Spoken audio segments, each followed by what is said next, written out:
What if death wasn't the end, but only the next chapter? Today, you will hear the true story of a neuroscientist who, after losing the great love of her life, challenged everything she knew about the brain, the mind, and consciousness, and discovered how to communicate with those who have crossed over. We will unite this experience with Seth's teachings to understand why life, death, and what comes after are all part of the same purpose.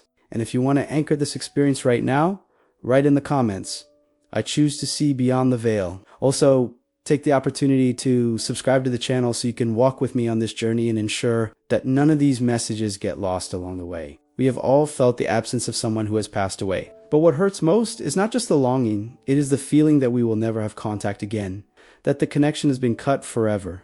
Science says the human mind still holds secrets we have not dared to explore. Spirituality affirms that consciousness is never lost. It only changes form. When these two visions meet, something powerful emerges. The real possibility of speaking with those who are no longer here, at least not in the way we know them. That is what you are about to discover now. Dr. Swart, a renowned neuroscientist and medical psychiatrist, spent years exploring how the human brain works, always defending the power of reason, logic, and evidence. Her life was built upon science until the day fate tore away the great love of her life. Her husband's death did not only take away his physical presence, it also shattered the entire framework of certainties she believed in. Amid the pain, a question began to echo. What if death was not the end, but just a transition? Not as a vague belief, but as a concrete possibility that could be investigated with scientific rigor. For her, grief was not a passive stagnation. It was an earthquake that opened cracks between what she had always considered reality and what her experience was beginning to reveal. Small events, a bird that appeared at the window every day, dreams with details impossible to invent, began to erode the idea that everything ends with death. These experiences did not ask her to abandon science, but to expand its boundaries. Trauma, as so often happens, tore the membrane between the possible and the impossible, letting through something that reason alone could not contain.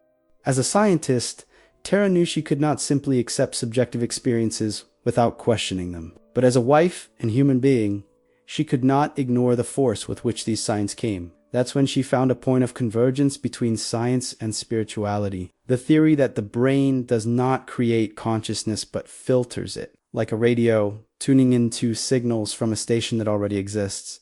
This understanding resonates with Seth's teachings, which affirm that consciousness is never lost, only transformed, continuing its journey beyond the physical plane. From that moment on, her search ceased to be purely emotional and became investigative as well. Tara began exploring methods to establish direct communication with her husband, understanding that it was not a monologue, but a new language they both had to learn. On her side, it required sensitivity and openness. On his side, beyond the veil, perhaps it required learning to manipulate signs and symbols to make himself understood. This journey demanded patience, discipline, and the courage to live between two worlds, the measurable and the mysterious. And so, death ceased to be a wall and became a portal. This shift in perspective did not erase the pain, but it gave it a purpose, to understand the deep nature of existence and share what she had discovered. By realizing that love, connection, and consciousness are not limited to a physical body, Tara took the first step towards something science is beginning to explore and that spirituality has known for millennia. In the next section, we will understand why the brain is, in fact, a filter, and how this changes everything about our perception of reality. One of the most transformative ideas Dr. Tara Swart encountered on her journey was this. What if the brain is not the creator of consciousness, but merely its filter? Think of a radio. It does not create the music we hear. It only captures an existing frequency and translates it into sound.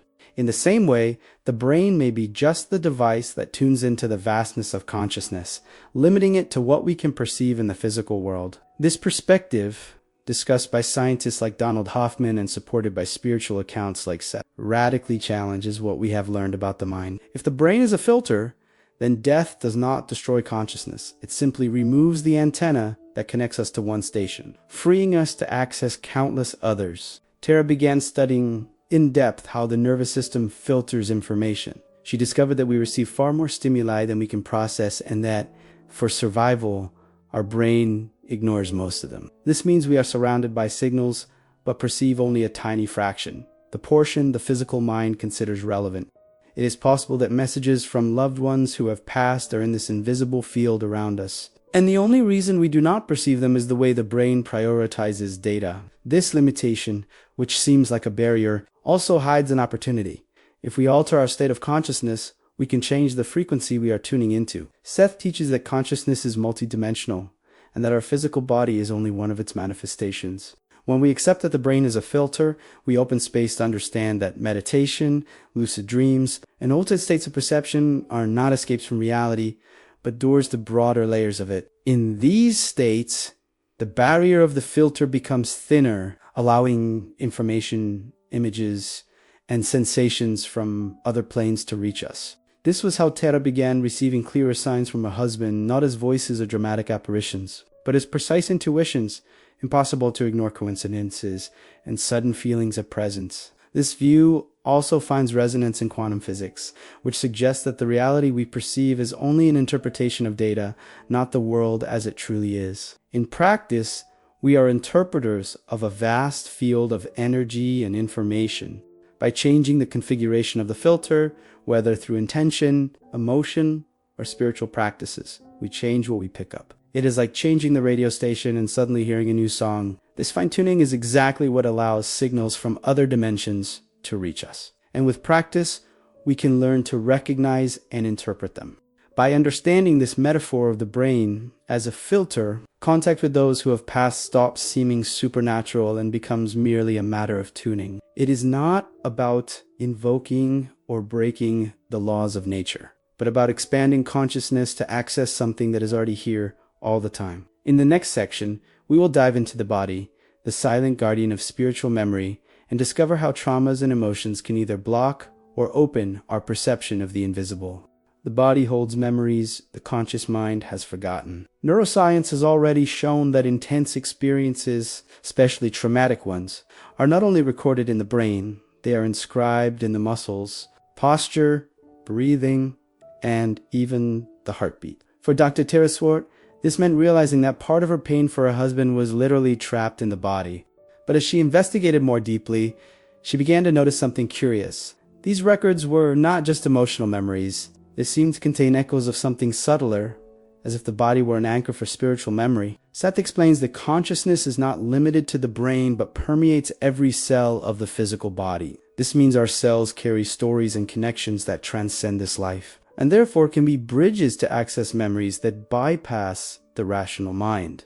Techniques like deep breathing, guided meditation, and certain bodily movements not only relieve stress but also open the door for these subtle memories to reveal themselves.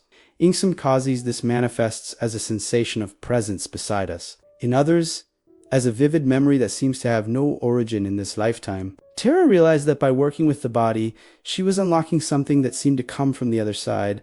Certain tensions, when released, brought up images, voices, and feelings that could not be explained as mere imagination. It was as if the body were a vault, and each physical release allowed a small portion of its spiritual content to manifest. This phenomenon has already been described by ancient traditions, such as yoga, shamanism, and energy healing practices, which have always treated the body as both a temple and a living archive of the soul.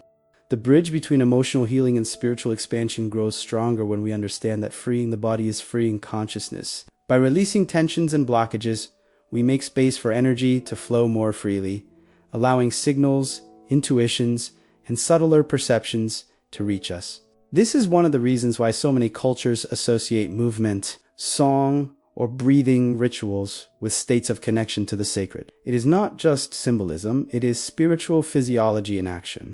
When we see the body as the guardian of spiritual memory, we understand that it is not only the vehicle of the soul, but also its secret diary. And the more we learn to read it, the closer we come to what seems to be beyond the veil. In the next section, we will talk about how to interpret signs, coincidences, and synchronicities, and how to turn this mysterious language into a real dialogue with those who have crossed over. For many, signs from those who have passed seem like mere coincidences. A song playing at the right moment, a scent appearing out of nowhere, an object falling without explanation. But for Dr. Tara Swart, who had already opened her perception through the body and the understanding of the brain as a filter, these events began to take on greater meaning. John called this synchronicity, events that have no direct causal relationship but hold deep meaning for the one experiencing them. Seth complements this view by saying that when intention is clear, the universe conspires to arrange events that serve as answers. The difference between coincidence and synchronicity lies in your internal connection to the event. If something triggers a strong emotion, an immediate memory, or a sensation of presence, it is likely more than chance. Tara began testing this by intentionally asking her husband to send specific signs: a song, a symbol, an animal, and observing if they appeared. To her surprise, the clearer and more emotionally charged the intention, the faster and more specifically the signs arrived. This was not scientific proof in the strictest sense, but for her, it was experiential evidence impossible to ignore. Quantum physics offers an interesting parallel. The observer's consciousness influences the outcome of an experiment. Translated to personal experience, this means that your attention and expectations somehow shape the reality you live. By directing intention toward contacting those who have passed, you create a probability field more favorable for meaningful events to occur. It's like tuning into a specific frequency. The more time and focus you dedicate, the clearer the transmission becomes. But intention is not just thinking, "I want a sign." It is deeply feeling that desire, anchoring it in the body and emotion. That's why rituals work so well. Lighting a candle, holding a photo, speaking the person's name out loud.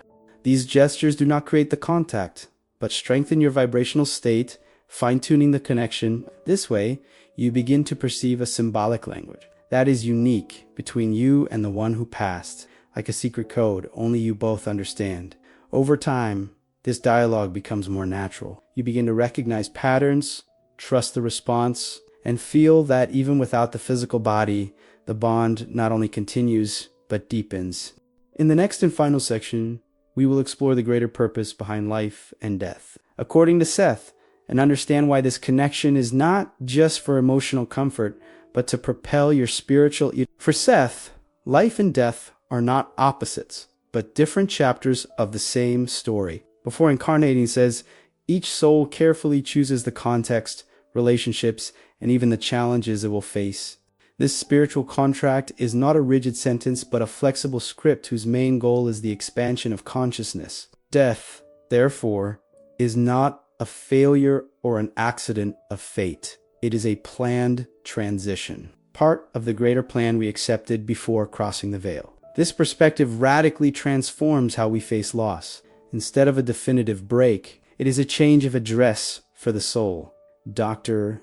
Tara Swart, by uniting her experiences with this understanding, realized that even the temporary forgetting of spiritual life has a purpose. If we remembered everything from birth, we would not fully live the human experience. Mystery and the feeling of separation are necessary ingredients for us to feel, choose, and create authentically. This veil of forgetting forces us to rediscover who we are, and it's precisely in this process that we evolve.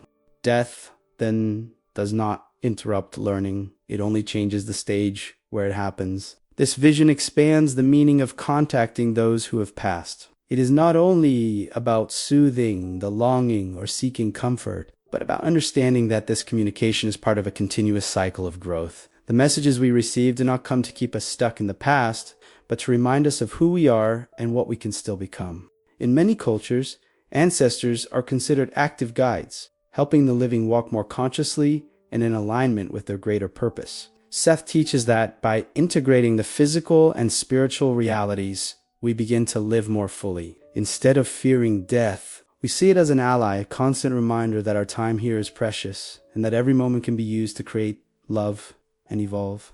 Contact with those who have passed becomes an incentive to act now, not to postpone what truly matters. Thus, the pain of loss is transformed into fuel for living more presently and meaningfully. And perhaps this is the great revelation. Death does not separate us. It repositions us. It invites us to look beyond the immediate and realize that each life is just a phase of a much larger journey. And when we understand this, not only does the longing change, we change. What if death were not a farewell, but a reminder? Today, we have seen that science and spirituality meet in showing that consciousness is much greater than the body, that the brain is a filter, and that the bond with those we love can cross any boundary.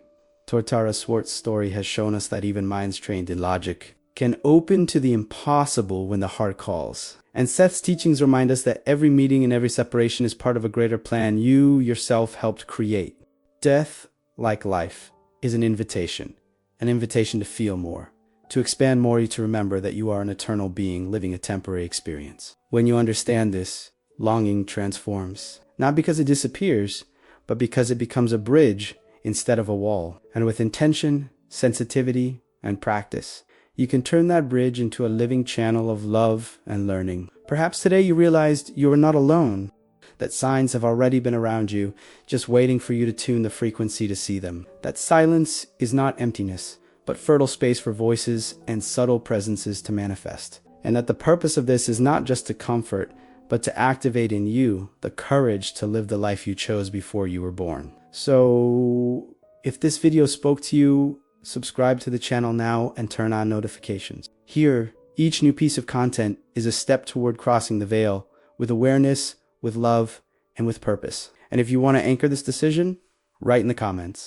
I choose to see beyond the veil. By doing this, you are not just participating, you are declaring to the universe itself that you are ready for this journey. Because in the end, perhaps the greatest secret about death is this: it was never about the end, but about transformation.